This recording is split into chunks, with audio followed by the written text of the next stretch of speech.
और अपनी रिपोर्ट में उन्होंने लिखा कि सावरकर ही महात्मा गांधी की हत्या के मुख्य साजिशकर्ता थे। अपने जैसे क्रांतिकारियों को फांसी में लटकते और तड़पते देखकर सावरकर की रूह कांप जाती थी। यह सावरकर अंग्रेजों के लिए कोई काम कर रहे थे जिसके बदले उन्हें बराबर पेंशन मिला करती थी। 1975 में लैरी कॉलिंस की बुक फ्रीडम एट मिडनाइट में कॉलिंस पेज नंबर 422-423 में लिखते हैं कि सावरकर और नाथूराम गोडसे दोनों समलैंगिक थे और दोनों के बीच समलैंगिक रिश्ता था। 1970 में सावरकर के नाम तब की प्रधानमंत्री इंदिरा गांधी ने डाक टिकट भी जारी किया था। सावरकर और कंट्रोवर्सी का साथ सिर्फ इतना ही नहीं है, सावरकर पर 1908 में मार्गरेट लॉरेंस नाम की एक अंग्रेजी महिला के रेप का इल्जाम भी लगाया गया था। हाल ही में रणदीप हुड्डा की आने वाली फिल्म स्वतंत्र वीर सावरकर का ट्रेलर जारी किया गया, लेकिन ट्रेलर के साथ साथ विवाद के उस भूत ने फिर से सिर उठा लिया जो सावरकर के नाम के साथ 100 से भी ज्यादा सालों से जुड़ा हुआ है। इस वीडियो में हम जानने की कोशिश करेंगे कि आखिर ऐसा भी क्या हुआ विनायक दामोदर सावरकर के साथ कि वक्त के साथ इनके नाम के आगे विवाद कम होने के बजाय बढ़ता ही चला गया, और इतिहास में झांक कर देखेंगे कि आखिर कौन है विनायक दामोदर सावरकर।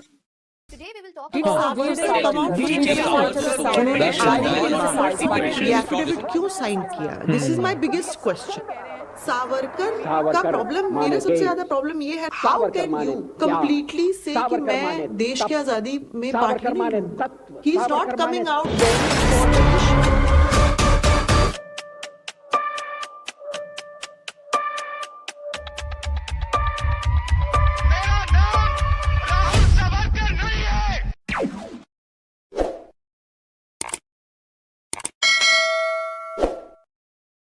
सावरकर का जन्म 28 मई 1883 में महाराष्ट्र के नासिक के नजदीक भागुर नाम के एक गांव में हुआ था। इनके पिता का नाम दामोदर पंत सावरकर और माता का नाम था राधाबाई। सावरकर के 2 भाई गणेश और नारायण और एक बहन भी थी नैनाबाई। जब सावरकर सिर्फ 9 साल के थे तो 1892 में हैजा की बीमारी से उनकी मां का देहांत हो जाता है और 1899 में प्लेग फैलने के चलते उनके पिता की भी मृत्यु हो जाती है। इसी उम्र में ही सावरकर ने अपने माता पिता को खो दिया तो घर की सारी जिम्मेदारी उनके बड़े भाई गणेश सावरकर पर आ गई, जिन्हें बाबा राव सावरकर के नाम से भी जाना जाता है। और बाबा राव सावरकर खुद भी एक बहुत बड़े क्रांतिकारी थे। बहुत कम उम्र से ही सावरकर का अपने बड़े भाई बाबा राव का बड़ा प्रभाव था और इसी के चलते सिर्फ 16 साल की उम्र में सावरकर ने अपने बड़े भाई की क्रांति को आगे बढ़ाने के लिए 1899 में एक युद्ध ग्रुप बनाया जिसका नाम रखा मित्र मेला। 2 साल बाद ही 1901 में विनायक की शादी यमुनाबाई से कर दी जाती है और सावरकर की आगे की पढ़ाई लिखाई का खर्चा इनके ससुर रामचंद्र तक मेला ग्रुप की कई ब्रांचेस खुल चुकी थी और बड़े बड़े क्रांतिकारी और पॉलिटिकल लीडर इसमें शामिल होने लगते हैं। तो 1904 में ही इसका नाम बदलकर अभिनव भारत सोसाइटी कर दिया जाता है। उस समय अभिनव भारत उन गिनी चुनी सोसाइटीज में से एक थी जो आम लोगों और क्रांतिकारियों के साथ मिलकर ब्रिटिश रूल को पूरी तरह से देश से उखाड़ फेंक देना चाहती थी। 1905 में बाल गंगाधर तिलक ने स्वदेशी सामान को प्रमोट करने के लिए बड़े स्तर पर विदेशी कपड़ों को जलाने का अभियान चलाया, जिसमें सावरकर भाइयों ने बढ़ चढ़कर हिस्सा भी लिया था। और इसी अभियान में शामिल होने की वजह से सावरकर को कॉलेज से निकाल दिया जाता है और उनकी बीए की डिग्री भी रद्द कर दी जाती है। इसी बीच जून 1906 में सावरकर को आगे की पढ़ाई करने के लिए स्कॉलरशिप मिलती है, जिससे कि सावरकर का इंग्लैंड में जाकर पढ़ने का सपना भी साकार होता है और इंग्लैंड के ग्रेसिन कॉलेज में उनका दाखिला हो जाता है। जून 1906 में पढ़ाई के दौरान जब सावरकर लंदन में थे तो यहाँ इंडिया हाउस नाम के एक ऑर्गेनाइजेशन से जुड़ते हैं, जहाँ उनकी मुलाकात मदनलाल ढींगरा, हरदयाल और श्यामजी कृष्ण वर्मा जैसे क्रांतिकारी से होती है। और इसी दौरान सावरकर 1831 के इटालियन पॉलिटिकल मूवमेंट करने वाले मजीनी से बहुत ज्यादा प्रभावित होते हैं, यहाँ तक कि उन्होंने मजीनी की ऑटोबायोग्राफी को मराठी में ट्रांसलेट भी किया था। और इंग्लैंड में पढ़ाई के दौरान ही सावरकर ने the Indian war of independence 1857 किताब भी लिखी, जो कि आगे चलकर भगत सिंह और उनके जैसे कई क्रांतिकारियों की इंस्पिरेशन भी बनी। इवन 1857 की क्रांति को देश की आजादी की पहली क्रांति होने का दर्जा भी सबसे पहले सावरकर ने ही दिलाया था, क्योंकि इससे पहले 1857 की इस क्रांति को सिर्फ एक सैनिक विद्रोह माना जाता था। लेकिन अंग्रेजों के खिलाफ जाकर सावरकर ने न सिर्फ उस घटना को देश की आजादी की पहली क्रांति का दर्जा दिया, बल्कि शून्य संचार के उस दौर में ये बात देश के कोने कोने तक भी पहुंचाई। और इस किताब ने उस दौर में क्या बवाल मचाया था, इस बात का अंदाजा आप इसी बात से लगा सकते हैं कि लोगों में इस किताब के प्रति जागरूकता देखकर डर के मारे तब की अंग्रेजी हुकूमत को इस किताब के प्रकाशन पर ही रोक लगानी पड़ी।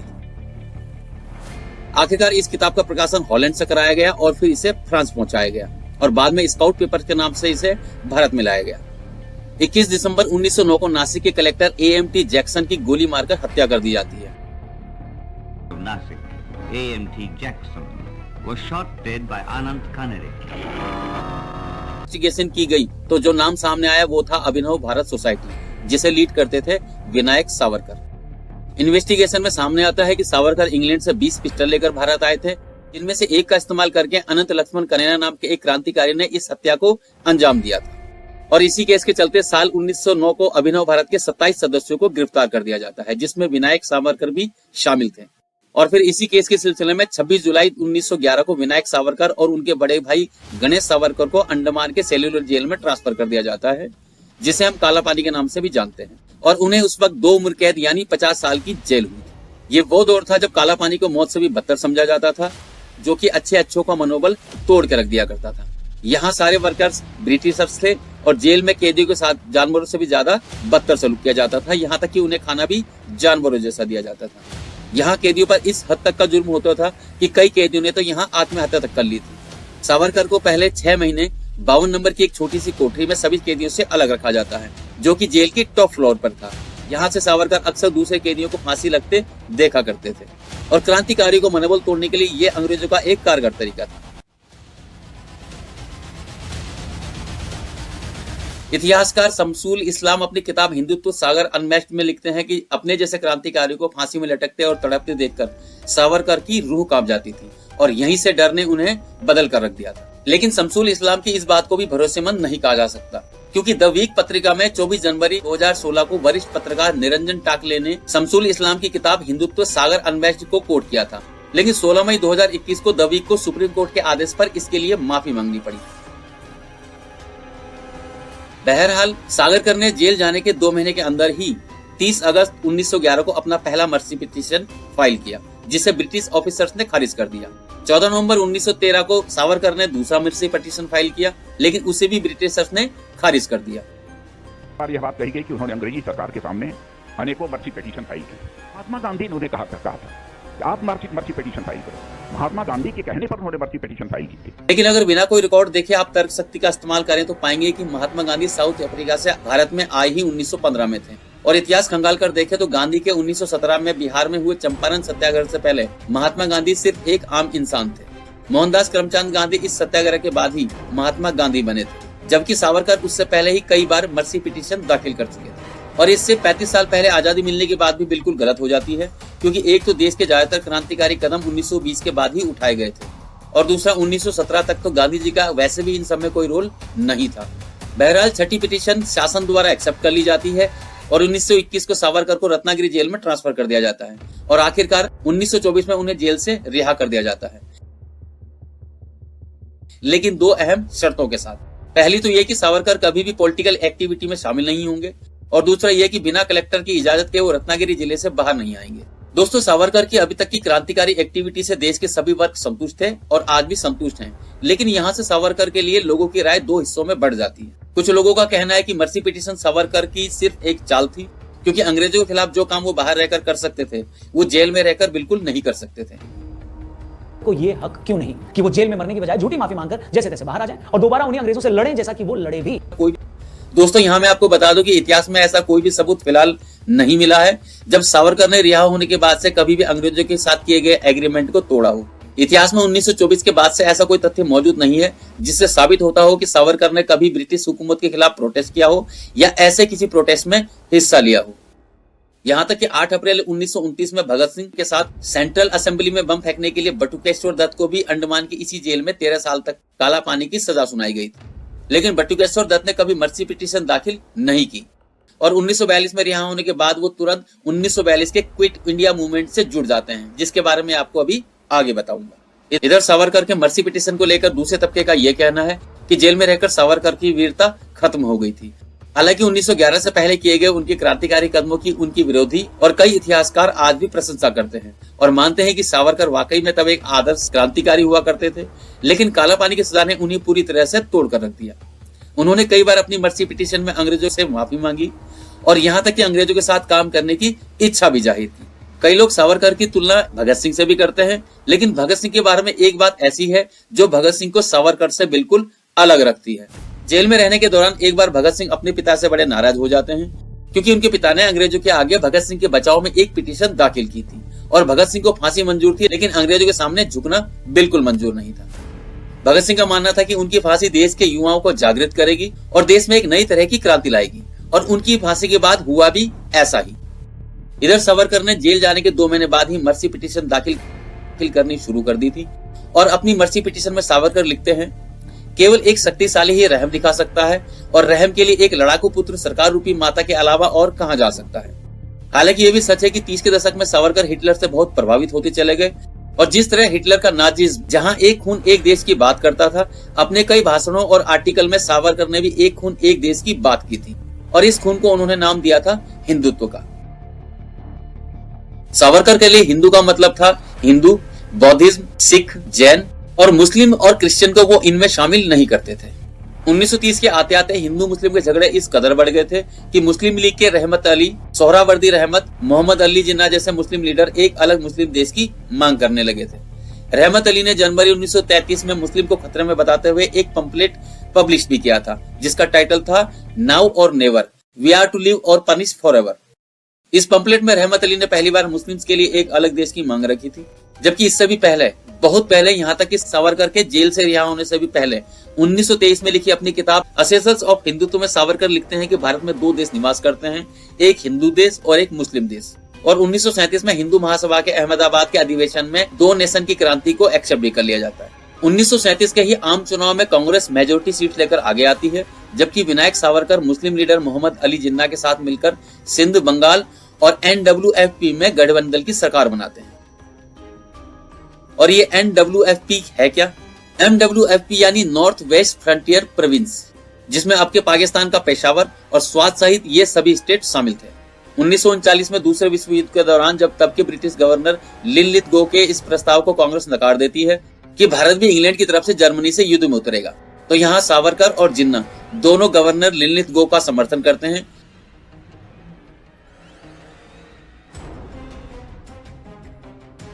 और जिन्ना 1940 में ही मुस्लिम लीग के लाहौर अधिवेशन में भारत से अलग पाकिस्तान बनाने का प्रस्ताव भी शामिल कर लेते हैं। जब जिन्ना और सावरकर दोनों अलग देश की अपनी मांग पर अड़ जाते हैं तो सुभाष चंद्र बोस जिन्ना और सावरकर से मिलकर उन्हें दोनों धर्मों के बीच शांति बनाए रखने के लिए मनाने की कोशिश करते हैं, लेकिन दोनों सुभाष चंद्र बोस को नकार देते हैं, जिसका जिक्र सुभाष चंद्र बोस आगे अपने एक रेडियो ब्रॉडकास्ट में भी करते हैं। इधर दूसरा विश्व युद्ध अपने चरम पर था और इधर देश में हिंदू मुस्लिम के सांप्रदायिक दंगे भी बढ़ने लग जाते हैं।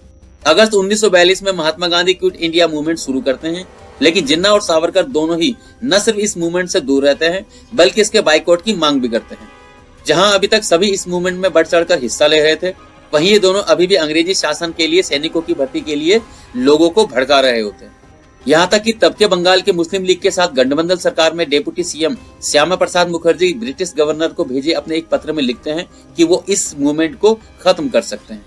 यहाँ 13 साल तक काला पानी की सजा काटकर अभी हाल ही में बाहर आए बटुकेश्वर दत्त की चर्चा भी जरूर करनी चाहिए, क्योंकि 1942 में रिहा होने के तुरंत बाद वो इस मूवमेंट को ज्वाइन कर लेते हैं। लेकिन सावरकर और जिन्ना अभी भी ब्रिटिशर्स के लिए सैनिकों की भर्ती के लिए लोगों को उकसाने में लगे हुए होते हैं।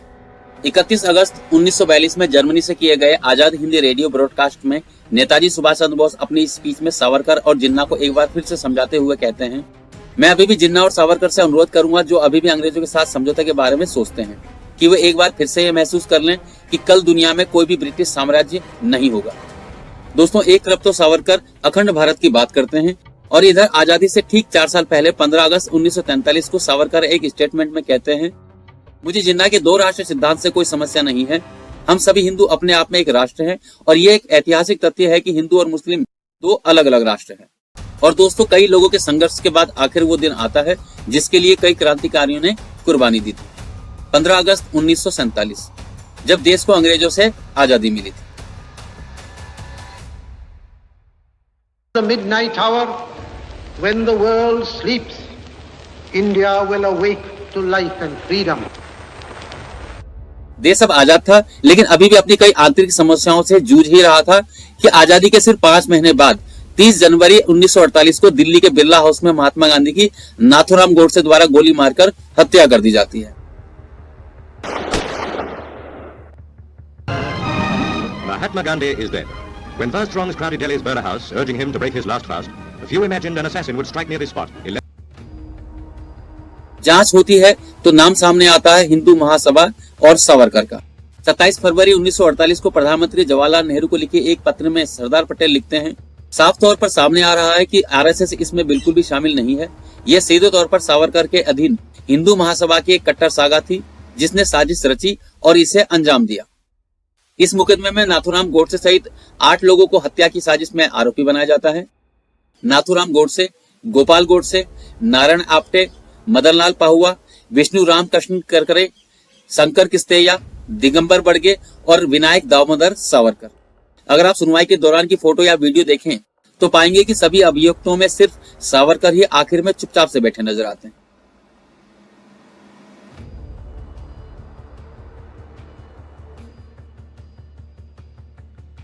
इन 8 लोगों में से दिगंबर बड़गे के सरकारी गवाह बनने के कारण और शंकर किस्तेया को जहां सुप्रीम कोर्ट में अपील करने के कारण माफ कर दिया जाता है, वही सावरकर के खिलाफ कोई सबूत नहीं मिलने से अदालत उन्हें बरी कर देती है।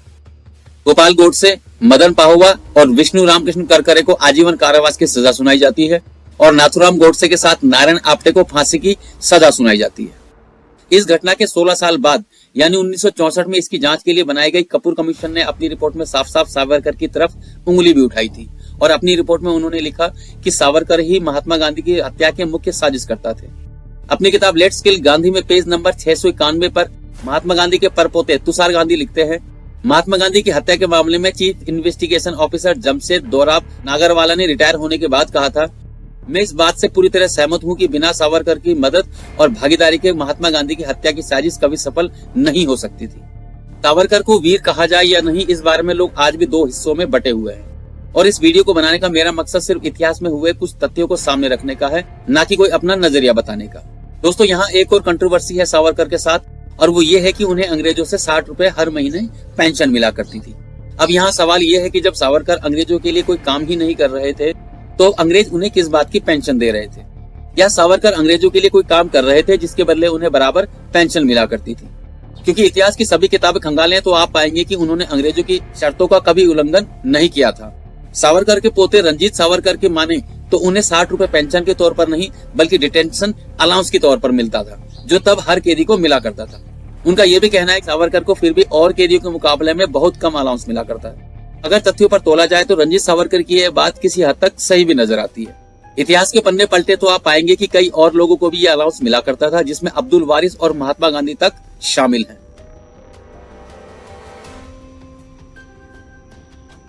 हालांकि सावरकर को मिलने वाली रकम पेंशन ही थी या अलाउंस, इस बात का फिलहाल मुझे कोई तथ्य नहीं मिला है।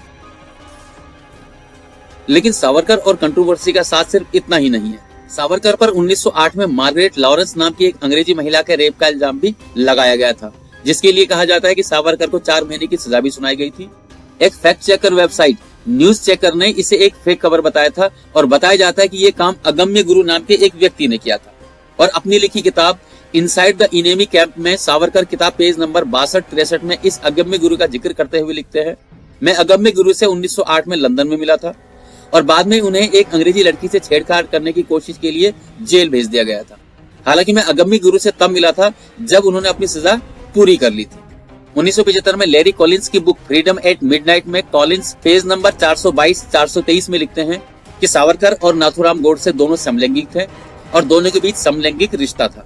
हालांकि किताब का विरोध होने के बाद किताब से ये चैप्टर ही हटा दिया गया था।